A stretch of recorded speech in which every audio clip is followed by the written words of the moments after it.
Саламатсыздарбы, урматтуу ата-энелер.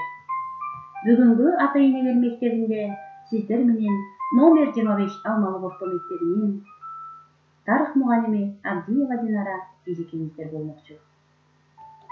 Урматтуу ата-энелер, бүгүнкү сиздер менен өтүрүүчү ата-эненин тарбиялоодогу 7 катачылыгы менен тааныштырып кетебиз. Биринчи, балдарга тобокелчиликке барууга мүмкүнчүлүк бербейбиз. Экинчи, жардам берүүгө тез аралыкта бой таштайбыз. Үчүнчү, балдар менен абдан жеңил кубанабыз. Төртүнчү, баланын күнөөсүн анын жакшы жүрүм туруму менен жууп койгонго уруксат беребиз. Бешинчи, өзүбүздүн мурда кетирген катачылыктарыбыз тууралуу ой бөлүшпөйбүз. Алтынчы, акыл эс менен зээндүүлүктү бой жеткендикке алмаштырып адашабыз. Жетинчи, балага үйрөткөн нерсени өзүбүз жасайбыз. Биринчи катачылыкка токтолуп өтсөк. Негизинен азыркы өнүккөн коомдо ар бир кадамыбызда толгон токой кооптуу жагдайларга туш келебиз. Мындан улам ар дайым коопсуздук баарынан бийик деген түшүнүк менен жашап, балдарыбыздын кандайдыр бир жагымсыз окуяга кабылып калаарына болгон тынчсыздануу күндөн күнгө жогорулап барат. Европалык психологдор бала куракта, бала келечекте, сыртта, башка балдар менен эч качан ойнобогон бала фобия илдети менен ооругандыгы тууралуу аныктап чыгышкан. Экинчи, жардам берүүгө тез аралыкта бой таштайбыз. Азыркы доордун балдары мындан 30 000 жыл мурда балдардын дүйнө таанымын деңгээлине жете өнүккөн эмес. Бала кандайдыр бир кырдаалга кабылса, дароо ага жардам берүүгө бой таштайбыз. Бул да туура эмес. Балдар менен абдан жеңил кубанабыз. Балаңыздын ар кандай, ар бир кадам сайын эле жасаган нерсесине кубанып мактай бербеңиз. Сиздин балаңызды эл жур мактасын.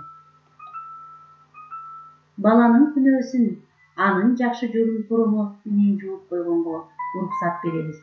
Балаңызды ар секунд сайын сүйүп турууга милдеттүү эмессиз. Үй бүлөдө 4 балаңыз болобу, 5 балаңыз болобу, баарына бирдей мамиле кылып, тапкан акчаңызды, тапкан дүйнөңүздү, баардык байлыгыңызды балдарыңыздардын баарына бирдей кылып бөлүштүрүшүңүз керек. Барлыга ар дайым материалдык жактан түптү берем десеңиз, анда келечекте ал ийгиликке жетүү туюмуна жакырчылыгы менен кыйналат. Өзүбүздүн мурда кетирген катачылыктарыбыз тууралуу ой бөлүшпөйбүз. Кайсы бир күнү убакыт келип, чүрпөңүз уядан учкан мезгилде сиз буга тоскоол болбошуңуз керек. Бирок бул такыр эле эркиндикке кое бер дегендикке жатпайт.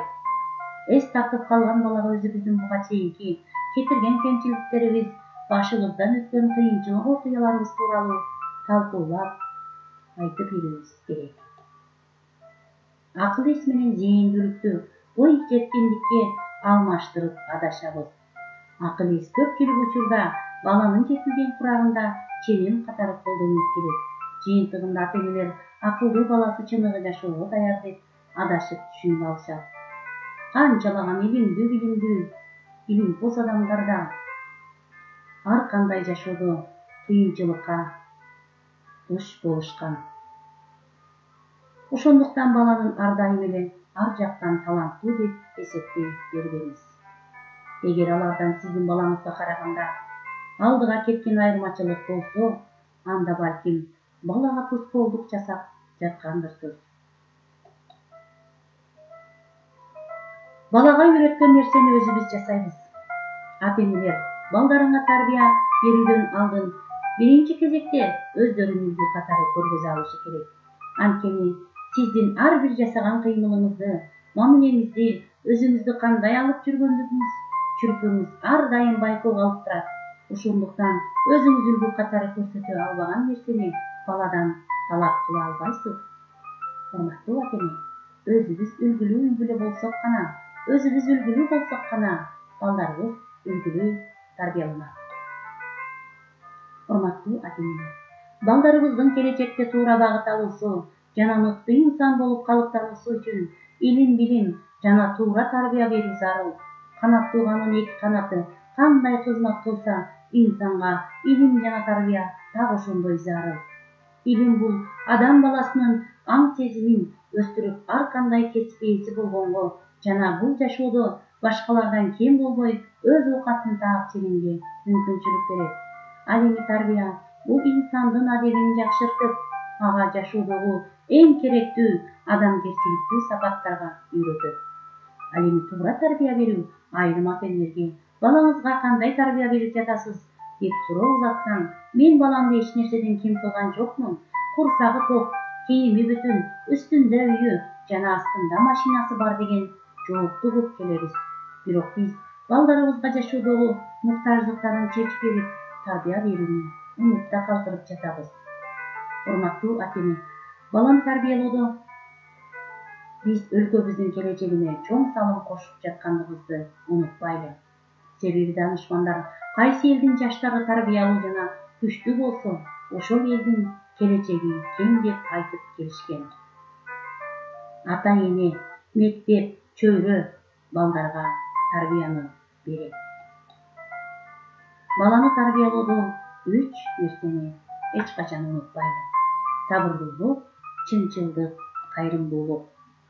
Сабырдуулук бул турмушта ар кандай кыйынчылыктар болуп калса, биринчи өзүбүздү сабырдуу кылып, аларга үлгү бололу. Чынчылдыкта өзүбүз мени бирөө сурап жатса, жок деп кой, телефон аркылуу соо туруп ооруп жатам деген сөздөрдү айтсак, биз уккан бала чынчылдыкка тарбияланбай калат. Кайрымдуулук, экономикалык абалыбыз жана жашоо шартыбыз жакшы болуп туруп, элибизде карылар үйлөрүнүн ачылышы мына ушул биздин тарбиябыздын жоктугунан. Урматтуу ата-эне, эгер балдарыбызды азыртан кайрымдуулук сапатынан үйрөтө турган болсок, анда келечекте ата-энесине, бир тууган жакындарына жана жалпы эли журтуна жакшы караган, атуу болуусуна чегири жол салган болобуз. Балага тарбия берүү көчөт тегип, анын өңө берген, бак кылып өстүрүү сымал. Эгер көчөттү өз убагында туура карабасаң, анда ал жакшы мөмө бербейт. Ар кандай куртку мускалар зыян келтирет, же курап жок болуп калат.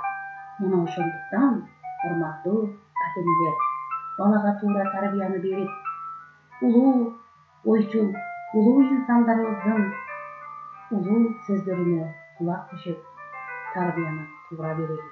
Урматтуу ата-энелер, сиздер менен коштошуп калган Абдиева Динара Үсөнова болот.